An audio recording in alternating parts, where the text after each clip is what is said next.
Okay, Bull.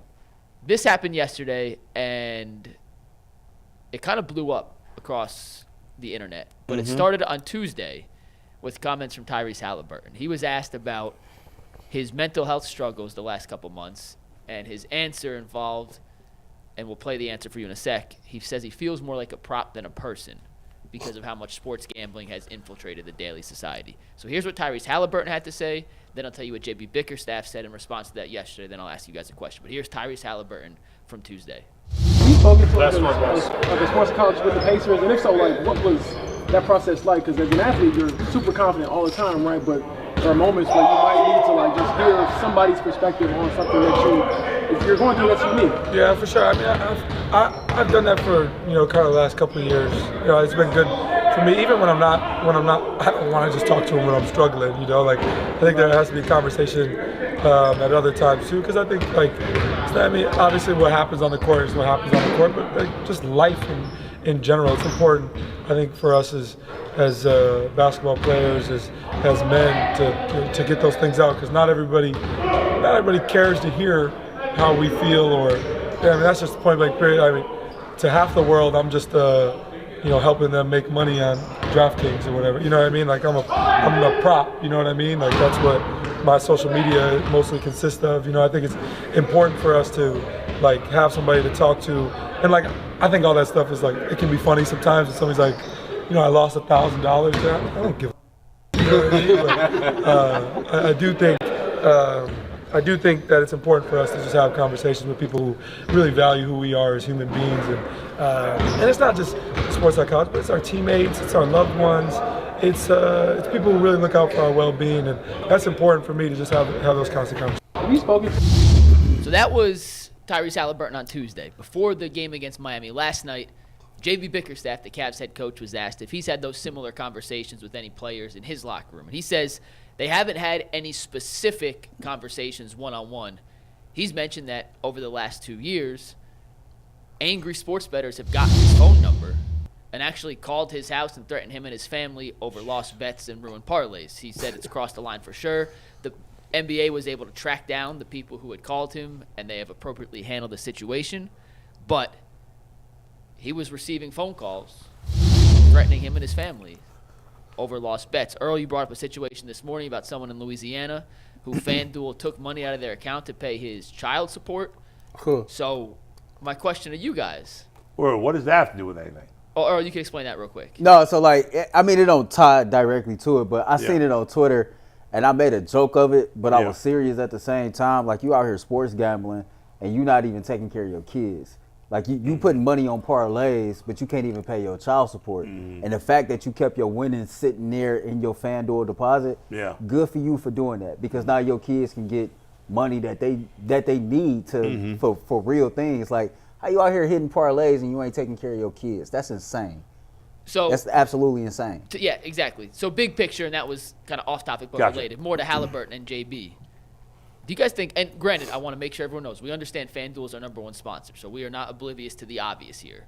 But has sports gambling crossed any type of line in the actual game itself, or do you just think this is the new world we're in and the sports leagues players and coaches are going to have to adapt? I mean, sports gambling has always been a part of it. It's more promoted now and more and easier to do, but I was betting on sporting events illegally when I was 19 years old. Don't admit to it. I can't be arrested for that. I mean, You never admit to it. Yeah, well, I committed some minor crimes in my early years. Nothing. No, the statute of limitations is up on all of them. I didn't commit murder or anything.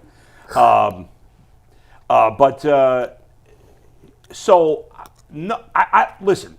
What happened? People calling JB Bickerstaff and threatening him because they lost a bet. That's ridiculous. Those people are insane. Yeah. I mean, they're insane. Those people are crazy. There's going to always be crazy people like that threaten people over politics or sports gambling or fantasy. It's unfortunate. You have to find a balance.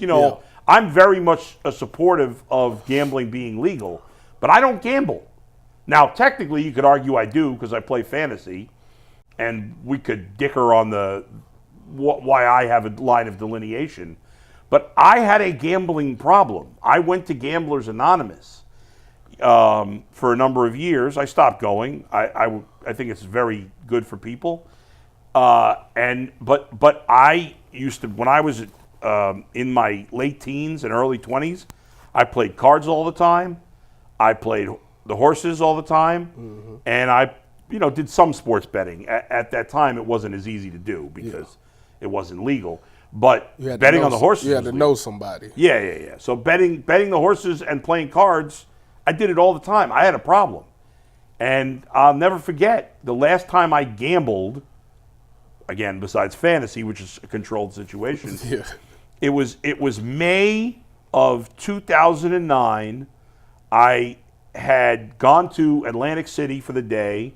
I lost $1,000 in Atlantic City, which is a lot of money, especially at the time for me, was a lot of money. I wasn't making that much money, and I had no business losing $1,000, but I didn't care. I kept going back to the ATM machine. And then that night, a bunch of my buddies came to my house. We played poker. I lost a bad hand. I lost my freaking mind. I started screaming at my friends. I threw them all out of my house. I was like, get the F out of my house. I'm done. I stayed up all night. At 3 o'clock in the morning, I emailed all my friends and said, don't ask me to play cards. Don't ask me to go to Atlantic City. Don't ask me to go to Vegas. I'm done. I'm never gambling again. And I haven't since that day, which is crazy. But it can be a problem. I happen to be someone that believes in personal responsibility, which is why just because I have a problem with gambling, I'm not going to tell other people not to gamble. I'm not going to tell other people not to drink. I don't have a problem with drinking. I don't have a problem with marijuana or whatever, any drugs. So I think those should be legal. I should be able to do it, even if somebody else has a problem. It's a balancing act, because there are downsides to gambling and drugs and alcohol and cigarettes and cigarettes, it's all downside. There's no upside to that. Yeah. But and so but where would you, if we're going to ban everything that could potentially be bad for you, then we got to ban soda, then we got to ban meat, then we got to ban, where does it end? So I'm not for banning anything. And yes, there's probably more people getting into trouble with gambling and doing stupid things like this since it's become legal. But ultimately, it's part of the sport. It's unfortunate that the players and the coaches would have to put up with nonsense like this because there were stupid people out there. I rambled on long. I apologize, but go ahead. I think that if you feel the need that you have to threaten a player or a coach, then you need to call 1-800-GAMBLER. Yes. Because it tells you right before you make any bet, 1-800-GAMBLER. I think that, like, for me, it's all funny games. I'm only betting $5 or $10, and I'm trying to make the most out of it. So if I lose $5 or $10, who cares? But if you're at the situation where you're literally threatening somebody's life because of some money that you bet, then you have a problem. Like, that's the thing. Like, you shouldn't be betting. You should reduce the size of your bets to something that you can afford to lose. They always say you only bet what you can afford to lose. As far as it goes with athletes, I know people are listening like, well, they're athletes. They should be worried about the game. And you're right, 100%. I think if you're an athlete and you're playing in professional sports right now, your mindset should be focused on winning the game or doing whatever it takes to win those games. It's not about me hitting a certain amount of points or a certain amount of rebounds or whatever the case may be. That's not on my mind. What's on my mind is what I need to do to win this game. And as far as when you go back and you check social media and people tweet you, that's just part of it. Like, you can't care about those things because they don't care about that you had to get up at 5:30 in the morning to go work out every day, or you had to sacrifice a lot of things in your life to get to the situation that you're in to even be on the court. They didn't care about that, so why would you care about their parlay or anything like that? So I think that they got to be a little bit more thick-skinned. Athletes need to be a little bit more thick-skinned and not care about those things. But it's also nice when people maybe they send you a winning parlay. Like, hey, I appreciate you coming through for me. Like, that's nice here. It's about getting a happy balance. I know Kevin Durant joked around and tweeted it out something like, he was like, I hear all the time about how I cost somebody a parlay, but when I hit for somebody, nobody want to send me no money through Cash App or nothing like that. So, like I say, it's one of those things that it's just the world that we live in. If you're a professional athlete, it's not something that you should be worried about. And if you're a fan and you're an angry fan, and you feel the need that you are so mad about a parlay that you feel you need to threaten somebody, then I think you have a problem. And their family. I mean, how low is that? Yeah, that's ridiculous. Would you advise him? That's like me being mad. I'm gonna be mad at Terry last night for getting to over 7. Right. No, I mean I'm glad you did it because you're from Cleveland. I'm rooting for you, but yeah, you did cost me $5,000, but it was only $10. If you were friends with Haliburton, would you suggest he stays off? Like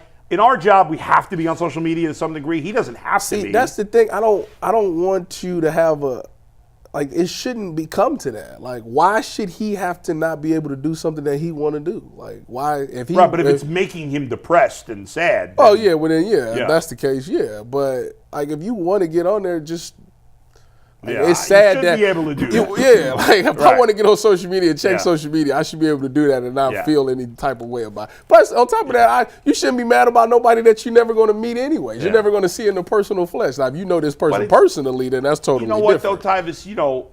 It's easy to say when people are shitting on you on social media. It can be tough. It is. People love you. Nobody shits on you. That's a lie. That's a lie. I'm sure they do. But the thing is, I don't get mad off them because I'm not going to see you. Like if I'm gonna see you, like if Earl said it, that's different because I'm gonna see Earl. That's different. But like if it's Joe Blow from Medina, like I'm not about to see Joe Blow from Medina. I can get to you though because Medina's close. And by the way, if Joe Blow drop your location, I mean we could do that too. If Joe Blow from Medina did see you, he wouldn't say those things. I agree, but I would love to find out. So if Joe Blow from Medina want to drop his location, then that's a totally different story. People really don't believe you like that. I say Tyvis is really like that. Drop your location. I got into it with somebody on Twitter before, and I said, you know what? I'm not going. But drop your location. You don't need that aggravation. Conversation stop. But I think the perception is he's a former athlete, so why should he act like that? And I tell people all the time, Tyvis is a man first, and he from Cleveland, and that's just what it is. But so like you said, he should have thick skin, right? I tell y'all all the time, I feel like a lot of people forget that these athletes, when they play in the NBA, NFL, MLB, that's their job. That's their occupation. A lot of fans forget that these men and women are human beings. They got feelings too. They got things that they go through outside of their profession on a day-to-day basis, right? And I ain't never played in the NBA, but every Thursday, when I leave here, I'm not going to be here for overtime. Y'all know this. Every Thursday, I go to therapy. Like, mental health is important. And I tell people all the time, I be feeling like the most accomplished, incomplete person walking around, right? And I know how it feels to the Darius Garland take I had, for example. Mm-hmm. People tore me apart about it. And I remember about a week after that, I was going through something with my daughter.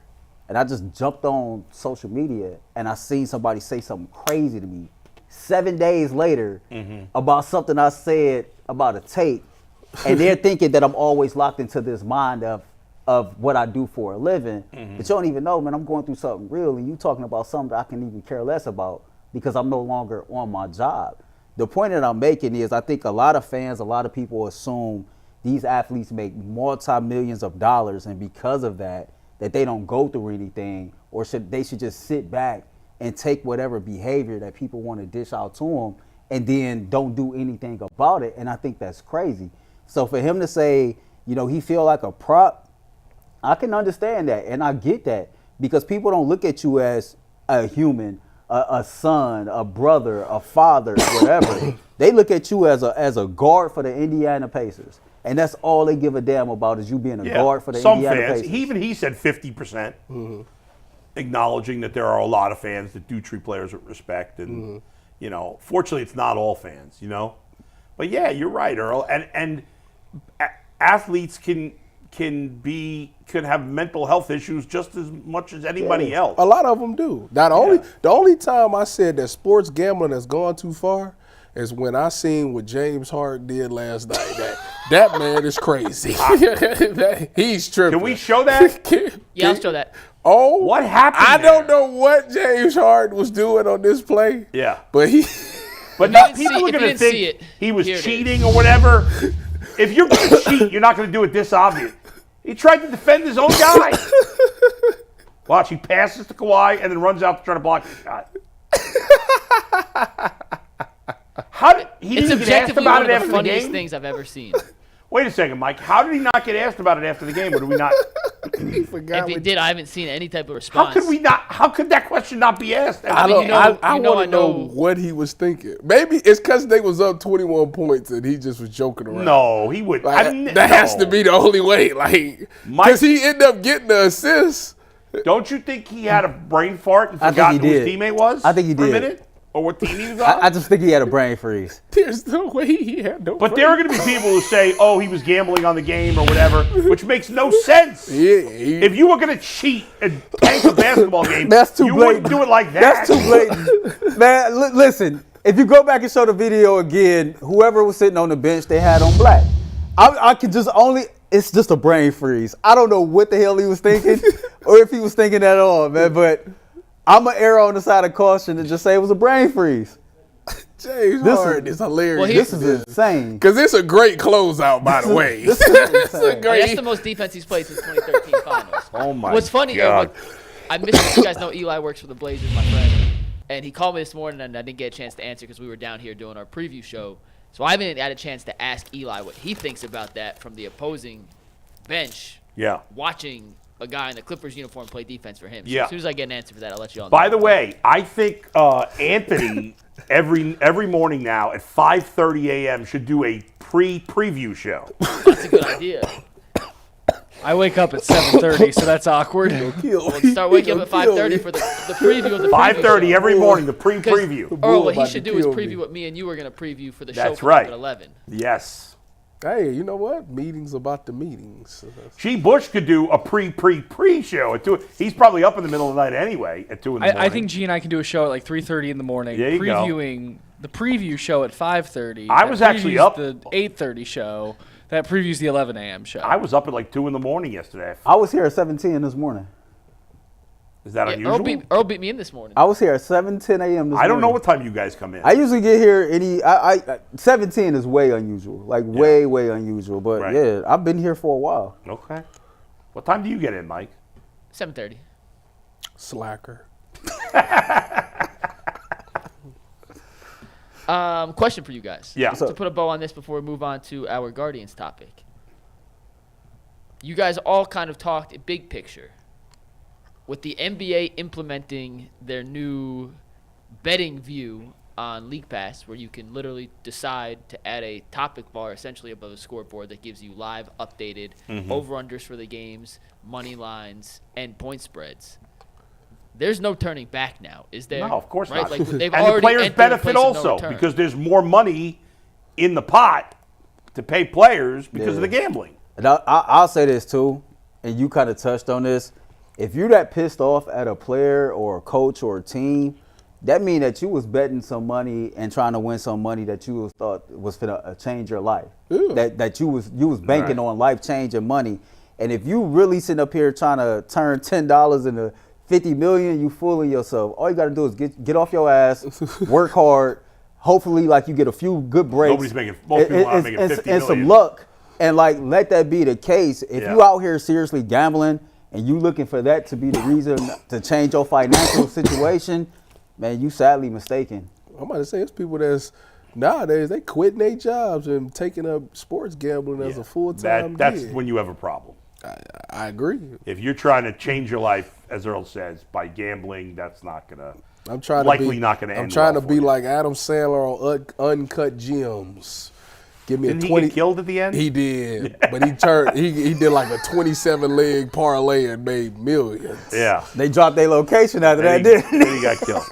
Yeah, Didn't he steal Kevin Garnett's ring or something? It was a good movie, though. I actually really liked that movie. He stole. No, he didn't steal his. Did he steal his He ring? stole his ring in there. The best Sandler movie was the one where he's a basketball coach. Hustle. That was Another good great. one. But recently, he just had a new movie come out on Netflix called Astronaut or something like that. I watched the first 15 minutes. It was unwatchable, and I shut it off. Adam Sandler is funny as hell. Bull, we're going to move on. Yeah. But we're going to talk about Ohtani in overtime. But because it does kind of deal with gambling real quick. Let's put that off. Let's put it off because I feel like I need to dive into it a little more Okay. before we really break it down, since it's overtime anyway. Okay, I just wanted you to tell the people what's going to happen in overtime. Give them a little primer of what the situation is. All a right, little let's teaser. think about it. Okay. Well, we'll move on then. Bull's